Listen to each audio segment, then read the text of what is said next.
Toda marca tem um momento em que ela começa a respirar, seja no primeiro contrato ou seja no primeiro sonho. Antes do nome, do logo, da placa, da fachada, vem uma história e toda uma vida. E é sobre isso que nós vamos conversar neste episódio. Estou recebendo aqui dois grandes amigos, que de um churrasco nasceu um sonho que hoje navega o Brasil inteiro. A Cia Float é o resultado da inquietude e da visão de um casal que transforma propósito em produto. Da estampa ao rebranding, a marca se tornou referência nacional. Uma empresa do Vale do Aço que fabrica as boias mais seguras e desejadas do país. Uma história de amor, coragem e expansão.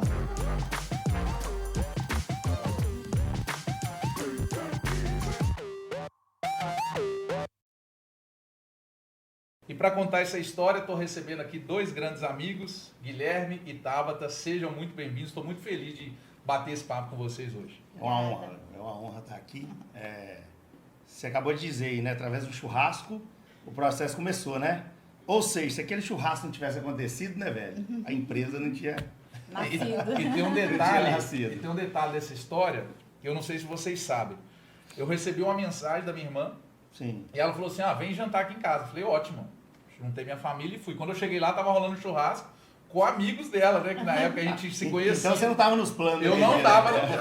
Eu não estava. Quando eu cheguei, inclusive, diga-se de passagem, eu não levei nada pro churrasco, porque eu estava indo jantar na casa da minha irmã. E de quebra ainda comi uma picanha maravilhosa que vocês pagaram. Cara, Ninja, ó, não era para ter sido convidado, não levou nada e ainda por cima laçou nós dois para vender marketing para nós, para vender. Fazer negócios. Aí, tá vendo? Ali começou uma história maravilhosa. Mas deixa eu falar, eu admiro muito vocês, muito mesmo. Eu tenho um prazer de ser parceiro, já construímos várias coisas juntos que eu tenho muito orgulho de contar. E uma das coisas, né, que, dando nome à minha admiração, é esse sangue brasileiro de querer, de raça, de ir, de fazer, de não ter dificuldade, de reinventar.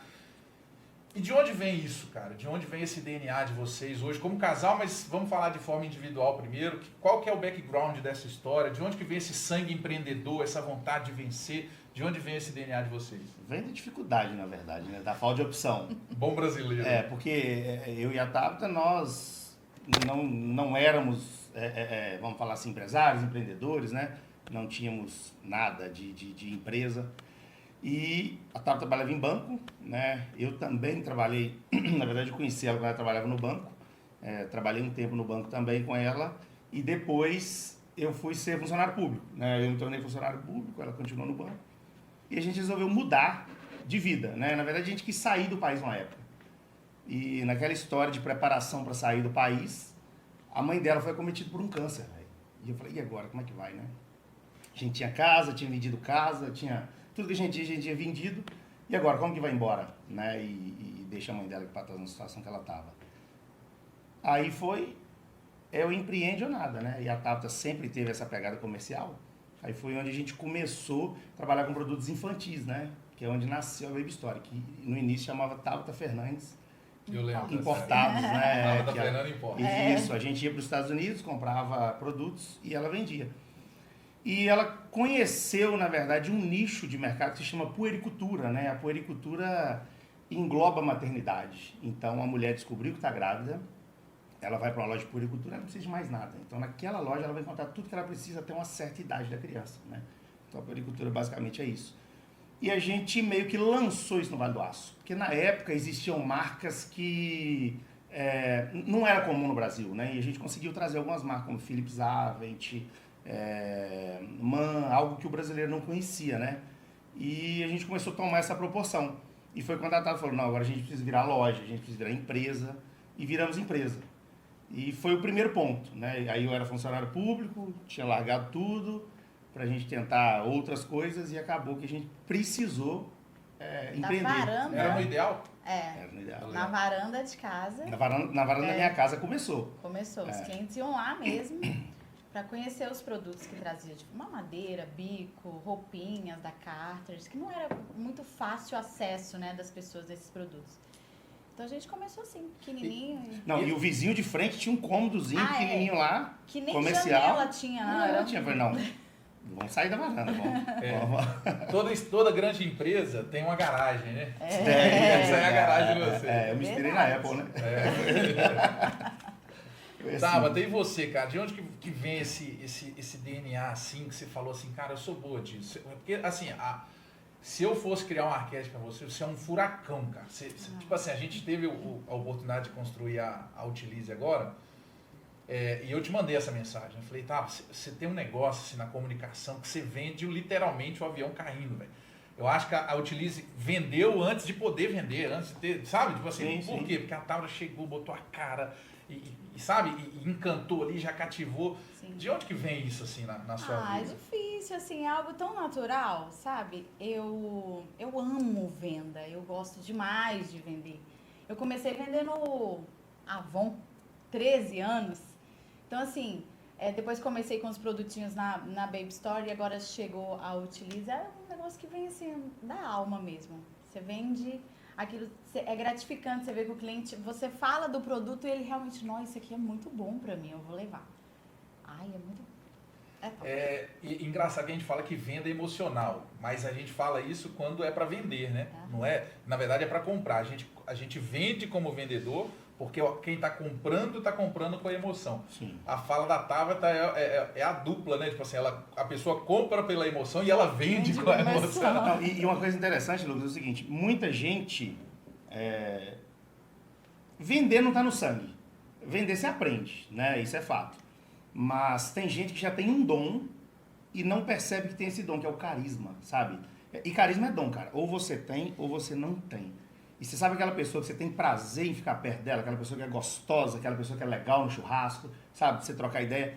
Essa pessoa ela já tem 50% encaminhado para ser um vendedor, porque ela vai atrair pessoas, né? Vai ser bom, pessoas vão gostar de conversar com ela durante o processo de venda. E a Tabata tem esse carisma, sabe? Eu queria ter nascido com esse dom, mas ela tem esse dom. Então, eu tenho problema com tela, eu tenho problema com exposição, eu tenho problema com uma série de coisas. Ela não tem problema com isso, né? Mas é a dupla perfeita. Eu não gosto de me ver, sabe? Eu vou fazer isso. Não, eu não gosto de me ver, eu não gosto. Eu tenho aquele... Geralmente sua história é filmando moto. Isso aí. Eu mostro Domina. coisas, eu não me mostro, você entendeu? Tá Eu legal. tô sempre atrás das câmeras, né? Então, Gui, mas você trouxe aqui no bastidor, cara, um ponto muito interessante que eu acho que a gente precisa falar isso aqui agora, porque nós estamos aqui para falar sobre a nossa construção dentro da Cia Float, mas nesse primeiro capítulo, contando a história de vocês, você trouxe um ponto sobre que empreender não é difícil. Como assim? No Brasil, todo mundo fala que empreender é difícil. E aí eu queria que você trouxesse, que eu acho que esse raciocínio seu pode contribuir muito para as pessoas que estão nesse desafio aí. Então, vou matar 2 coelhos aqui, né? Numa caixa d'água só. Vamos lá. Eu vou contar a visão Cia Float para você entender o porquê que eu falo que empreender não é difícil, tá? Na Baby Store, a gente comprava boia, né? A gente sempre precisou de boia. Então, esse é um produto que existia. Inicialmente, a gente tinha que importar. A gente tinha que importar esse produto. Uma marca chamada Poodle Jump, americana, né? Que ficou consagrada no mundo com esse padrão de boias. Depois, passou o tempo, o mercado brasileiro foi evoluindo e a gente começou a ter dificuldade... Não, a gente começou a ter facilidade para encontrar alguns produtos, né? Então a gente parou de ir para os Estados Unidos. E essa boia ela não veio para o Brasil. Aí a gente nasceu uma empresa aqui, né? Eu vou até falar o nome, né? Que a gente conheceu. Na verdade, sempre existiram empresas de boia, mas tinha uma empresa que não chamava muita atenção, né? Eu vou até falar o nome dela, porque é uma empresa que realmente eu admiro, que é a Panda.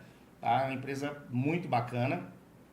Porém, todas as vezes que a gente ia comprar, a gente tinha um pouco de dificuldade no recebimento da mercadoria. Porque eles trabalhavam com vendas programadas na época, né? E você comprava para receber daqui 30, daqui 60. E o brasileiro não é nem um pouco imediatista, né, velho? O brasileiro é assim. O brasileiro planeja mesmo, né? Ele já sabe o que ele vai fazer daqui 2 anos. É o brasileiro. Então, assim, e a realidade do lojista brasileiro, vamos falar numa linguagem mais popular, a gente fugir um pouco de empreendedor, né? Do lojista brasileiro, comprar hoje para pagar amanhã, né? Vendeu amanhã para pagar o boleto do outro dia. Então, você não tem muito esse tete-a-tete de ficar pensando em receber o produto daqui em 90 dias. Comprou, recebeu, começou a vender para pagar. Não dá para esperar, cara. Aí a Tabata, uma época, falou, por que a gente não desenvolve esse produto? por que a gente não, sabe? Ela pegou o produto, olhou assim e falou, a gente consegue desenvolver esse Com produto. pouco problema. E minha mãe sempre trabalhou com confecção de roupas, essas coisas, né? Minha mãe, a profissão dela é essa. E eu peguei um produto, a gente levou na casa da minha mãe e falei, mãe, você consegue desenvolver esse produto pra gente? Vamos. Aí nós começamos, fomos trabalhando. Conseguimos criar o produto. E agora, o produto funciona, não funciona, vamos testar? A gente começou a testar dentro de casa, né? Claro, né? Vamos testar com as crianças que a gente conhece, né? O filho de amigo, né? Porque se dá um problema com o filho de amigo, né? É de amigo, tá dentro mesmo. de casa. Amigo tá aí pra isso, né?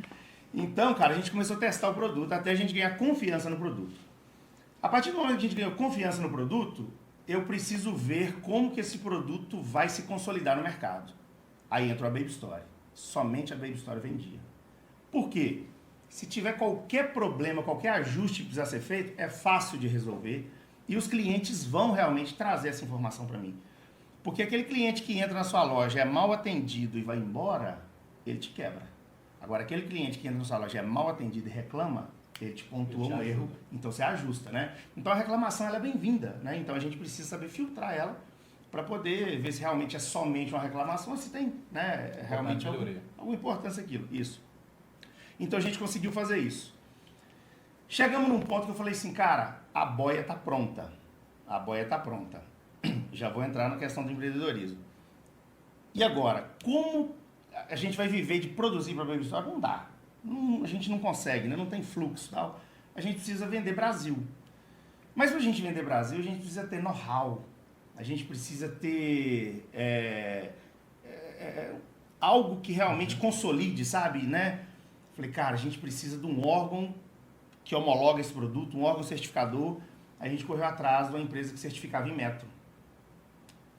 Fui conhecer a empresa que certifica e eles me encheram de questões. Falei, acabou, não vou conseguir aprovar. Por quê? O Inmetro, ele certifica o produto, então o produto ele tem que atender o requisito dele, mas ele certifica também a empresa. Então, seus fornecedores têm que ter um padrão.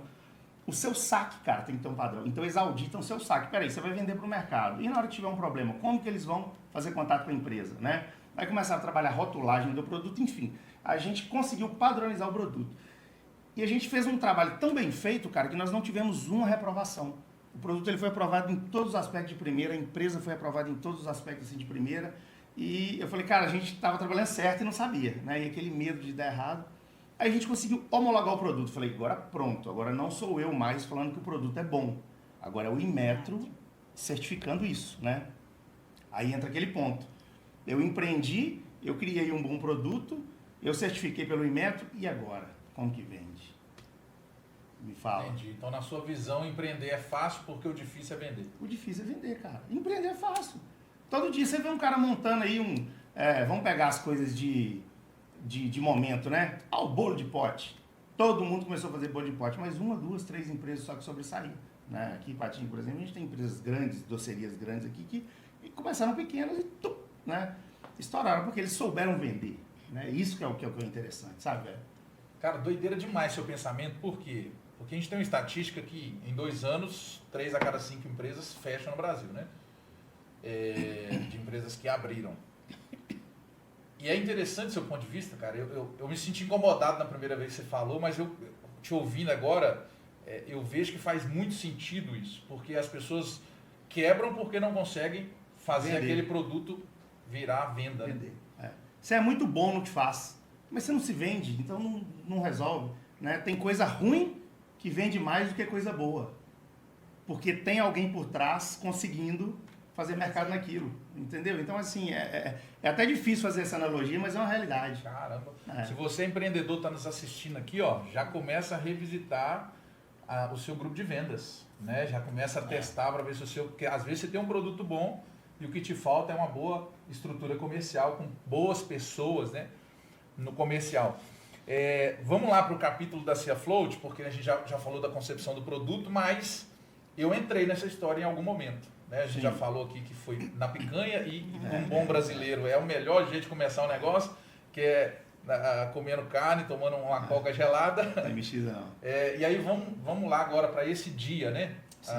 Como que eu encontrei vocês? Assim, você contou uma história aqui que eu não tinha conhecimento dela de forma integral.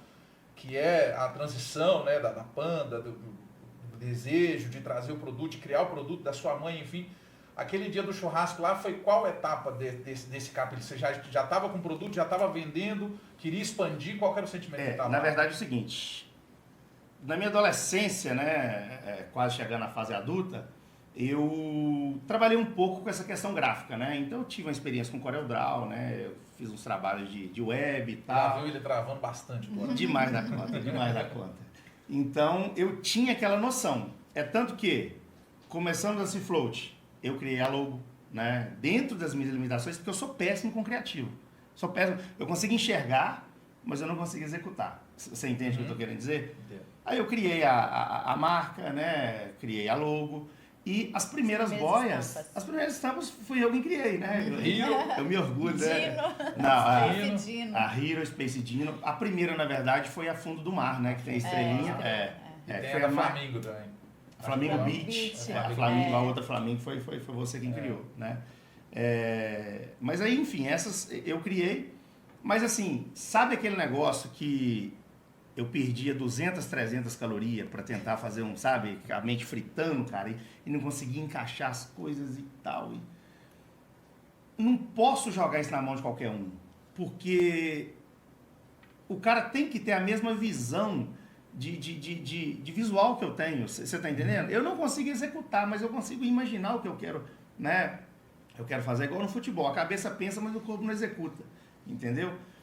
E eu consegui enxergar isso em você, porque aquele dia que a gente começou a falar da marca, começou a falar essas coisas, eu sempre acompanhei seu trabalho, né? Que a gente sempre, nós somos seguidores mútuos, né? Nas redes sociais.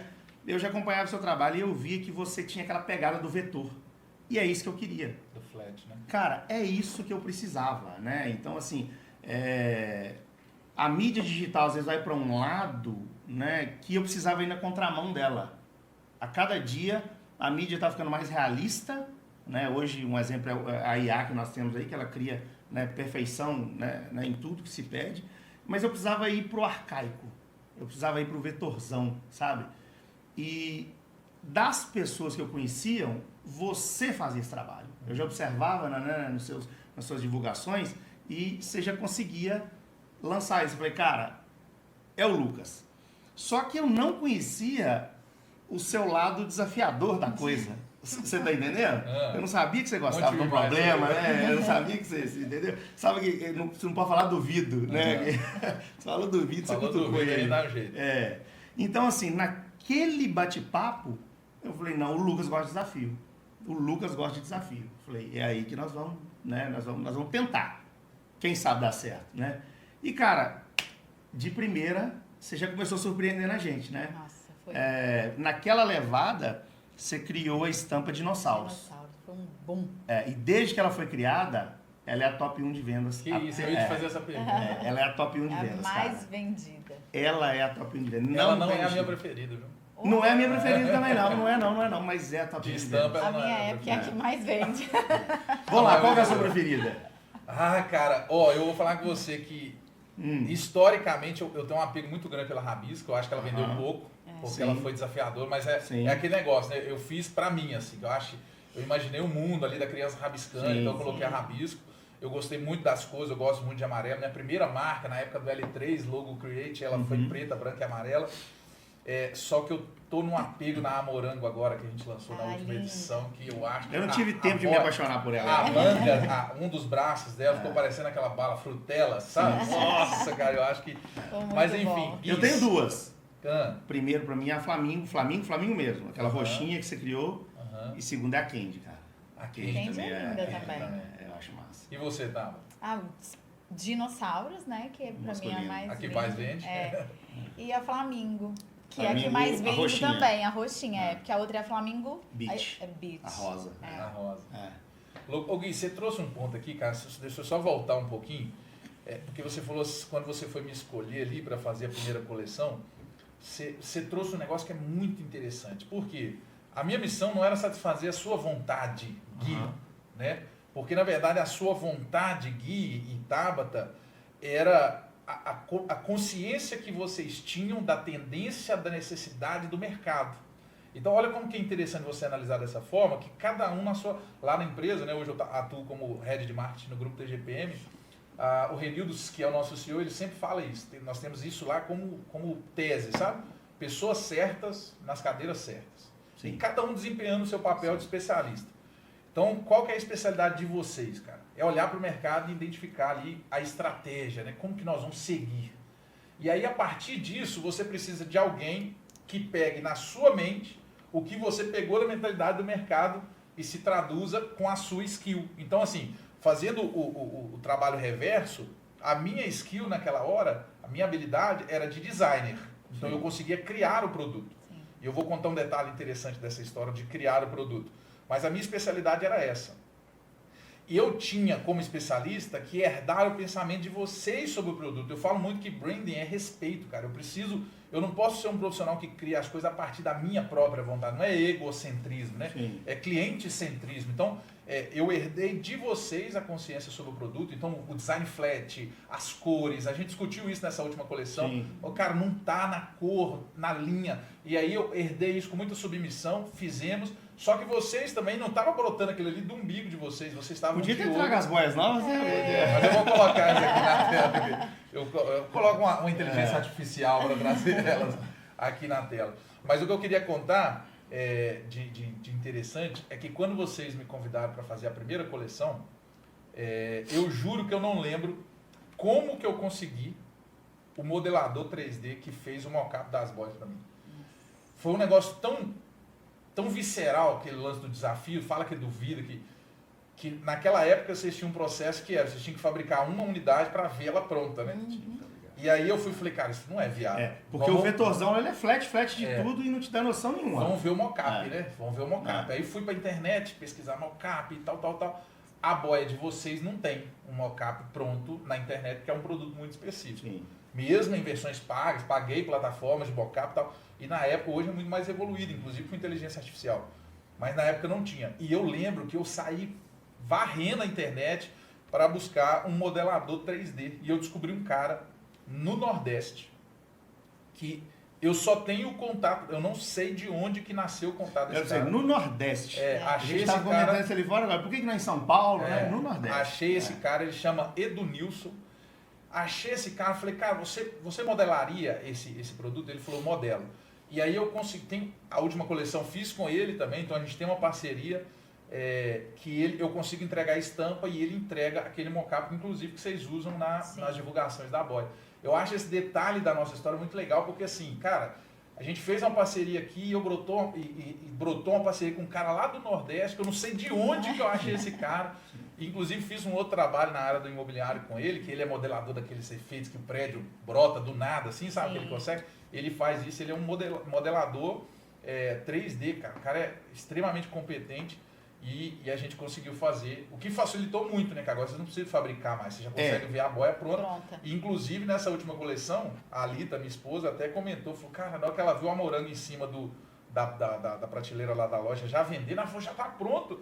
Semana passada eu falei, lá é assim, eu já entrego o negócio com os arquivos prontos, 2 dias depois a boia já tá pronta para rodar. E detalhe que nosso estoque já tá... Já está lotado? Das versões novas. Atenção, lojistas de todo o Brasil, que trabalham com puericultura, que trabalham com o universo infantil. Eu recomendo fortemente você conhecer a Sea Float, que é, de fato, a boia mais segura do mundo e as mais lindas, diga-se de passagem. Com certeza. Ô Lucas, você falou uma parada aí, cara, que eu nem deveria comentar isso aqui, que eu vou dar Nossa, é disso não, que a gente gosta. vou dar uma moralzinha pro meu concorrente, sabe? Vou dar uma moralzinha pro meu concorrente. Através do mockup, como é que eu vou falar assim? Social webmente falando, né? Digitalmente falando, ninguém consegue expor um produto de forma digital, no celular, no site, enfim, igual a gente, sabe? Esse mockup realmente ele trouxe uma perspectiva diferente para o cliente entender o produto, né? E realmente hoje ninguém no Brasil tem isso, cara, não tem isso. É impossível a pessoa bater o olho naquela imagem e não querer aquela boia. Não apaixonar. É igual você anunciar um carro dentro da concessionária com aquele jogo de luz em cima. Não tem como não achar bonito. Você entende o que eu estou querendo dizer? Então o mockup ele trouxe essa exposição pra gente, entendeu? Então assim, Isso realmente nos surpreendeu, né? Porque nós queríamos apenas a ideia da produção, a estampa, né? Eu lembro que você falava assim, você me entregou um arquivo e você falou comigo assim, faz a arte nesse mockup, o resto você deixa comigo, nesse molde, né? Sim. Só coloca o flat aí, monta a estampa, o resto você deixa comigo que eu resolvo aqui. E eu tenho essa referência de vocês como clientes, que, cara, tem gente que dificulta muito a vida e eu busco gente que facilita. E vocês têm essa referência para mim. Vocês são clientes que facilitam, tipo, desde a concepção da coleção, a validação, né, do que deu certo e deu errado. Se vocês não gostam, gente, não gostei, eu acho que esse não é o caminho. Eu até provoco isso em vocês. Se gostou, a Tabata manda trocentas figurinhas, trocentos emojis, aí eu já sei que realmente gostou. Mas nós somos assim como empresa, tá, Lucas? Eu bati no microfone. Nós somos assim como empresa, tá? Uma prova viva disso é que a Tabata, desde que a gente começou, ela às vezes, a gente até parou de falar, nós somos bonzinhos demais, sabe? A gente tem essa questão de bonzinho demais, mas eu não quero perder essa essência. Você tá entendendo? Se eu tiver que crescer, eu quero crescer sendo quem eu sou. Eu quero crescer podendo ser bênção na vida das pessoas. Eu quero poder crescer podendo somar. Eu não quero poder chegar lá na frente, eu me tornei um grande empresário, mas qual foi a minha trajetória? Né? Minha trajetória realmente ela é invejável, minha trajetória realmente ela vale a pena ser contada, né? E na Cifloat, quando a gente começou a fazer mercado, a gente foi muito exigente em cada ponto, tá? Eu criei uma boia bonita, beleza. Ela tem preço? Tem. O lojista vai vender, ele vai ter margem de lucro ou eu estou pensando só em mim? Né? Porque eu tenho que preservar a margem de lucro do lojista também, que ele é meu cliente, cara. Eu quero que ele tenha prazer em trabalhar com o meu produto. Beleza, o lojista comprou, vai ter margem de lucro, como que ele vai me pagar? Né? Eu tenho hoje fornecedores que até hoje, a Cifloat vai fazer 6 anos, eu tenho fornecedores que até hoje não me vendem a prazo. Eu só compro à vista o tempo inteiro. Né? E nunca veio querer me oferecer a Cifloat, não. As pessoas já chegam, a gente já consegue condição de pagamento, sabe? A gente já dá uma estrutura. Eu mando para o cliente, o cara comprou a boia, como que ele vai expor essa boia na empresa dele? Então eu já mando para ele, já um cabide expositor. Então é a questão empática, sabe? Como a gente veio do varejo, eu sabia das necessidades do varejo. Então eu não posso montar uma indústria que só pensa nela. Eu tenho que montar uma indústria que vai refletir positivamente, vamos falar, vai refletir bênção na vida do varejo, né? Então, essa é uma ideia que a gente está fazendo muito isso no mercado, é a CIMED, cara. A CIMED, o Adib, ele fala muito sobre isso, né? De tipo assim, eu sou uma indústria que pula uma etapa e penso lá na ponta. Eu quero pensar no cliente para que o cliente compre do farmacêutico e que compre de mim. Então, o Carmed, que foi o boom, né, do momento agora, que transformou o mercado, o varejo farmacêutico, ele veio dessa premissa. O Adib fez um produto que mudou o status de comportamento dos consumidores em farmácia. Hoje as crianças pedem no estacionamento para descer com os pais e ir para dentro da farmácia para comprar o Carmed. E isso trouxe aumento de ticket médio.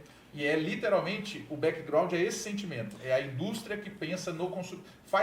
Na verdade, eu percebi isso na sua fala e na da Tabata também, tanto na concepção das empresas, quanto no relacionamento com os clientes, é o pensamento de ecossistema. Você não pensa de forma ilha, né? Você pensa num arquipélago. Olha o preço que eu pago. Eu pago um preço muito grande que nós lançamos as novas estampas, você já recebeu por elas. Quem imprimiu ela para mim já recebeu por elas. Matéria-prima está paga, comprada. A folha de pagamento está em dia. Meu cliente comprou. Eu ensaquei, enviei para ele, paguei o frete, paguei o imposto da nota fiscal. Meu representante já recebeu a comissão dele assim que o mês fecha, antes de eu receber o primeiro boleto. Ou seja, toda a despesa que eu tenho, ela acontece antes de entrar 1 centavo no meu bolso. Você consegue entender? Aí, uma coisa que eu não aceito nunca é o cara entrar e falar, não, a sua empresa é uma empresa egoísta. Cara, você não tem noção. Quando eu comecei a recrutar representantes, a gente foi muito pontual, porque eu não quero qualquer um trabalhando comigo. Eu não quero aquele cara, eu quero um cara que seja ético, eu quero um cara que seja como eu, né? Eu quero um cara que realmente, por quê? Eu vou antecipar a comissão para esse cara, eu fiz um levantamento de comissão do mercado, que era um mercado que eu não fazia, eu vou pagar uma comissão igual ou maior que o mercado paga, porque eu quero que o cara tenha prazer em trabalhar comigo. Você entende? Não é porque eu sou pequeno que eu vou pagar menos. Não é, e eu não aceito qualquer representante. Todo dia tem um cara batendo na porta querendo vender Cifloat. Mas, assim, não entra, cara, não entra para trabalhar. E os principais representantes a primeira representante era uma que atendia a Baby Story, e na época, vou até citar o nome dela, a Juliana, e eu comentei com a Tabata, falei, Tabata, eu quero a Juliana vendendo esse float. Porque eu gostava do perfil dela como vendedora, eu confiava nela, ela era ética, sabe? Ela era parceira, né? E através dela eu vim tendo, foi aparecendo outras indicações, entendeu? E eu vejo que isso é um contexto, cara, né? Então, assim, eu tenho prazer hoje de estar numa empresa e saber que todo mundo que está lá é gente igual eu, é gente igual a gente, sabe? Isso é... Vamos falar de um assunto pouco falado no Brasil nesse momento? Virgínia Fonseca. Cara, como que uma boia Flamingo chegou na mão da Virgínia? Como que isso aconteceu? Vocês sabem disso? Foi vocês que provocaram isso? Eu queria ter 2 milhões para ter pago ela, né? Queria ter, sabe? Eu queria. Mas eu não tenho, né? Vou chegar nesse ponto aí. Se Deus tá quase. Quiser, tô quase. Se vender as motos, os utensílios de churrasco, mulher, menino, tudo, aí a gente chega lá. Aí chega... Vai lá. Mas, cara, na verdade, isso foi... Porque você sabe que a Virgínia é daqui da região, né? Ela é de Valadares. Ela é de Valadares. Alguém que é parente dela deu de presente para Maria Flor a Boyce Float, entendeu? E aí, depois eles gostaram tanto que eles pediram pra gente mandar algumas boias. Então, uma eles festa, entraram em contato com vocês? Fizeram. Alguém entrou em contato, não sei quem é a Tabata que toma conta disso aí. Família. Alguém da família. Eles pediram depois ainda algumas boias, que ia ter uma festa na fazenda, no sítio, não sei como que ele, né? Pra gente mandar algumas que ia ter muita criança. Aí a gente falou, cara, eu tenho que mandar. É uma forma de gratidão, né? Assim, então, a gente acabou depois mandando boia para outras crianças lá também, né? Mas a que entrou lá foi um presente. Eu corri atrás para descobrir. Foi um presente que ela ganhou de um familiar. Através de um familiar. E foi a Flamingo. Foi a queridinha das vezes. Por que não foi uma que eu criei?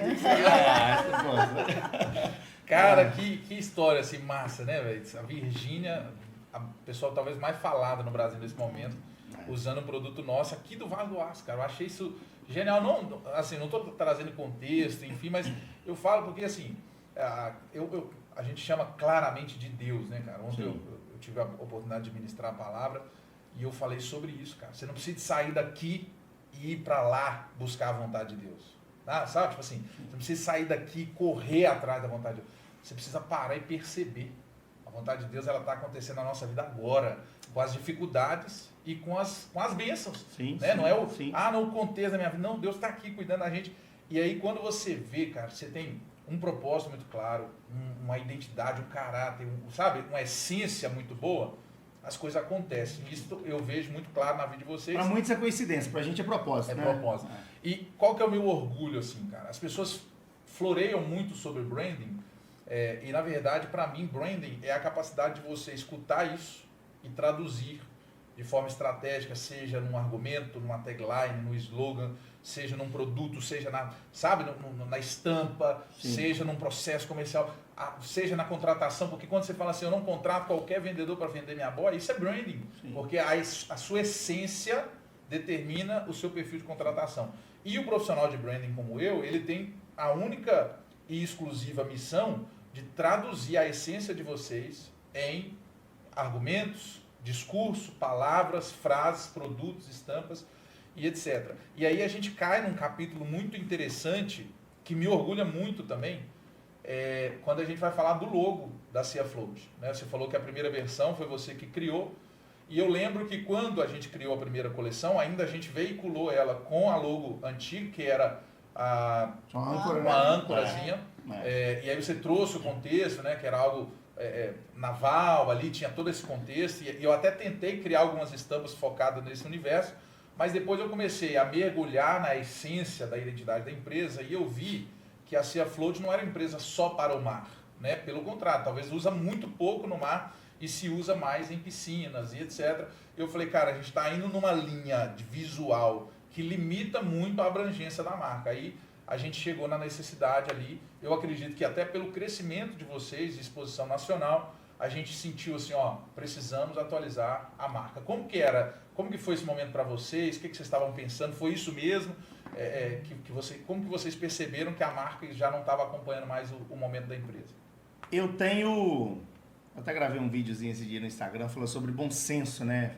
Eu tenho esse bom senso. Esse feeling. Se eu tô incomodando, eu percebo que eu tô incomodando. Se eu tô sendo chato, eu percebo, sabe que eu tô sendo chato, né? Se eu tiver num ambiente que eu posso ser chato, beleza, mas eu consigo, desculpa, eu consigo ter esse feeling. E eu percebi que aquilo que a gente tinha criado inicialmente era algo amador. Era algo eu criei e eu preciso ter humildade suficiente para entender que não é aquilo que o mercado busca, que o mercado precisa, né? E como a gente já estava naquela, vamos falar assim, já estava caminhando, a gente estava acelerado, falei, né? Vamos ver, tá com o Lucas, tá com o sangue quente e vamos atualizar isso aqui, né? Eu sabia que viria coisa boa, assim, eu sabia que você ia conseguir criar uma parada, né? Mas na hora que veio aquele sol assim, eu falei, cara, de onde que esse cara tirou esse sol aqui, velho? Sabe? Eu sempre associo a boia à água, mas eu nunca associo ela ao sol. Você já viu alguém usar piscina, praia sem sol, velho? Não tem. Ele é tão importante quanto a água, você tá entendendo? Então, assim, e você conseguiu fazer a analogia dos dois, o sol e a água. Né? Então, assim, realmente são os dois elementos fundamentais para se utilizar uma boia. Sol e água, sabe, cara? Então, assim, aquilo realmente bateu na gente. Na hora que eu bati o olho, eu falei, rapaz... Ele é demais. Miserável, né? Cara, eu tenho uma alegria de ver, assim, a logo realmente... Assim, o que mais me realiza, cara, como profissional que constrói marcas, é ter esse feedback. Era exatamente isso que eu queria, sabe? Era isso que eu estava pensando. Talvez tenha aquele sentimento, é muito mais do que eu estava pensando. Sim. Mas não é, cara. Não é. Você não conseguia... É muito mais do que você conseguiu falar. Mas não é muito mais do que você queria. Você queria isso aí que eu entreguei. E esse sentimento de ver e falar assim, me realizei nisso, cara. Tenho orgulho. Porque eu falo assim... Logo, cara, é o seu rosto. Entendeu? Adolescente vai ter uma crise ali de não gostar de si, mas uma hora você vai ter que aprender a te admirar, se gostar. Se aceitar, e o logo representa isso. Pô. Vai ser um lugar que você vai assinar um carimbo, você vai ter um papel timbrado, você vai ter um cartão de visita, você vai ter um site, você vai estar no seu produto. Eu, como profissional que constrói logo, eu falo, eu preciso fazer algo que dê orgulho para o meu cliente usar. Porque eu sou um coadjuvante, cara. Eu chego, escuto, crio, viro as costas, sigo minha vida e vocês estão ali todos os dias. Chega, abre a loja, vê a placa, vai, pega a boia, faz uma história. Se você não tiver orgulho daquilo que você está vendo, não vai conseguir vender. Você precisa realmente aceitar, mas de forma positiva, né? Onde você está, velho. Isso é importante mesmo. Agora, tem um capítulo massa na história da Cia Float, que acho que na terceira ou quarta coleção que a gente fez junto, eu fiz também o desenho de um stand, né? E aí eu tenho orgulho de falar, assim, a Cia Float é uma empresa que nasceu no Vale do Aço e participou de uma feira a nível América Latina, né? Internacional. Como que foi isso para vocês? O que vocês estavam fazendo lá? Conta um pouco dessa experiência para nós. A gente já conhecia o evento, né? A gente participava como lojista. Puerifit, né? Puerifit, porque são duas pegadas. A puericultura e a fit é moda infantil. E elas acontecem simultâneas. A gente já tinha ido, eu já conhecia, uma vez eu fui com a Tabata como lojista para visitar as marcas, né? E depois que a gente encaminhou com a Cifloat, o que eu percebi? A Cifloat, ela pode ser vendida em vários mercados, mas ela tem um mercado onde ela é mais valorizada, sabe? Eu posso vender Cifloat numa farmácia, eu posso vender numa loja de brinquedo, eu posso vender num supermercado, eu posso vender onde eu quiser. Mas dentro de uma loja de puericultura, ela é valorizada, sabe? A mãe que vai na loja de puericultura, ela se preocupa com o filho. Ela foi no lugar que ela vai encontrar coisa para criança, no lugar específico. Ela não foi na farmácia vai comprar remédio. Você me entende? Então ela vai buscar o produto no lugar certo. E ali é o encontro, ali é a massa, ali é o network da puericultura. E a maior feira nacional, a América Latina, ela é super conceituada. Nós participamos 3 ou 4 anos direto. Esse último ano agora a gente não foi. Questão de layout lá, a gente não gostou do lugar que a gente ia conseguir ficar, tal, enfim. Acabou que a gente não foi. Mas o quão importante é essa feira pra gente, Lucas? A Cifloat é sazonal. Ninguém compra boia no inverno. E essa feira ela acontece geralmente no mês de maio, no mês de abril, justamente no inverno. As pessoas vão focadas em outros produtos, em outras tendências de momento. Mas eu tô lá no meio, eu estou fazendo networking, sabe aquele cliente que você só conhece assim, sabe, é a hora de você pegar a mão, de você presentear, de você, né, a gente encontra os representantes, é a hora da gente trocar ideia. Então assim, todo ano financeiramente a feira para nós é ruim, porque a gente só gasta, não é o momento da gente vender, e eu nem quero vender, porque eu não quero empurrar nada no meu cliente, eu quero que ele compre quando ele precisa, né, mas nós estamos lá. Sabe, para mostrar para ele esse carinho, para mostrar para ele que nós temos coisa nova, que nós temos novidade, que nós estamos vivos. E vai ser mais um ano que nós vamos estar juntos, né? Então é muito importante essa feira pra gente. Quero voltar, tá? Vamos ver se no próximo ano agora a gente consegue participar. E, cara, esse stand... Eu vou puxar saco dele aqui e falar com você. Porque foi uma evolução, né? Ai, como? O primeiro stand da Seafloat, eu não tinha noção de como era o evento, né? Aí eu mesmo, eu quero isso aqui, eu quero aquilo ali, pá. No segundo ano, eu já consegui contratar uma empresa que me deu já uma ideia lá. No terceiro ano, eu contratei uma empresa, mas falei assim, não, a empresa não entende o que é a gente. Então, a gente tem que trabalhar com base na nossa linguagem. Aí foi quando você entrou. Chama o Lucas. Né? Eu falei, nós temos essa área aqui, nós precisamos disso. Aí você lançou as imagens e foi, eu posso falar essa palavra? Foi o stand mais foda que nós Vou colocar um... coloca aí. Entendeu? Cara, ficou... Os clientes chegavam e falavam assim, rapaz, esse ano vocês estão, né? O nosso stand era pequeno. Muitos elogios. Ele não pode ser um stand grande, porque são poucos produtos, né? Então a gente leva a coleção e fala, eu levo 15 boias. Para que eu vou pegar um stand de 60 metros quadrados para expor 15 boias? Não tem muito sentido. Então a gente pega um stand lá entre 20 metros quadrados por aí. Mas, cara, ficou muito bom. Nos últimos anos da minha vida, eu trabalhei dois longos períodos, né? Um foi numa empresa software house para farmácia, 10 anos, e agora eu estou no grupo TGPM. Paralelo a isso, eu tenho essa versão do Lucas, freelancer, né? De construtor de marca. Uhum. E nessa faceta da minha vida, vocês ocupam um pódio muito legal para a gente fechar isso aqui. Que vocês são os clientes que mais colocaram dinheiro na minha conta. Nossa! A gente fez, eu acho que é pelo volume. Eu tô achando que tá ganhando mais do que eu, tá? A gente, tem que rever isso aí. A gente fez vários trabalhos juntos. Me orgulho pra caramba da nossa parceria. Fico à disposição para todos os próximos capítulos. E pra gente fechar, o nome desse podcast é Missão Marca Viva. E a pergunta-chave que eu faço sempre no final, né? Contamos histórias que saiu de uma garagem lá no Ideal, veio para várias decepções. Nós podíamos ter falado, né, dos problemas, dos perrengues da Tabata Imports, mas a gente vai ter a oportunidade de contar isso. Aí falando sobre o nascimento da Seafloat, os desafios, a expansão, falando de evento internacional. Poderíamos ter falado também da Utilize, né, que vocês são empreendedores seriais e acabaram de criar mais um problema, ou mais uma empresa, e mais uma confusão. Mas olhando para essa história toda para vocês, a pergunta que eu faço é: onde está a vida da sua marca? Né? É no produto, é nas pessoas, é no cliente? Onde que está a vida da Seafloat? Essa é difícil responder. Porque é a mesma coisa eu falar assim, Lucas, quais são suas qualidades? Você está entendendo? Né? Uhum. Quais são seus defeitos? Você entende? Eu vejo, deixa eu só falar rapidinho, pode. Eu vejo da maior necessidade hoje para as mães, porque a morte infantil hoje, a maior causa de morte infantil é o afogamento. Então, esse produto, ele é muito necessário. Não é? Não faz sentido completamente. Na verdade, nós resolvemos o problema dos pais, né? Não tem coisa mais, vamos falar assim, incômoda do que você ter que ficar de olho na criança o tempo inteiro. Você tá no churrasco, cadê o menino? Tá engateando, você tá com o dedo na tomada, não tá. Aí quando você vai pra piscina é isso, né? Uhum. Então, você vai pra piscina e traz paz, né, pra um pai. Tranquilidade. E, cara, isso não tem preço, né? Isso não tem... Mas, falando da marca,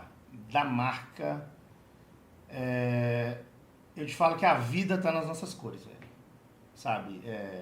Nós temos um produto que encanta, sabe? Assim, a vida da Seafloat tá nas cores. Nós temos N marcas de boia hoje no mercado e que, assim, uma ou duas, realmente eu olho para ela e falo assim, são legal, bonitas, são parabéns, lindas, são legais, parabéns, vocês estão fazendo um trabalho maravilhoso. 90% é produto feio, sabe? Até desculpa os concorrentes, mas é feio. Eu olho para o produto e não tenho desejo de ter o produto, né? Então, a vida da Seafloat hoje está nas cores.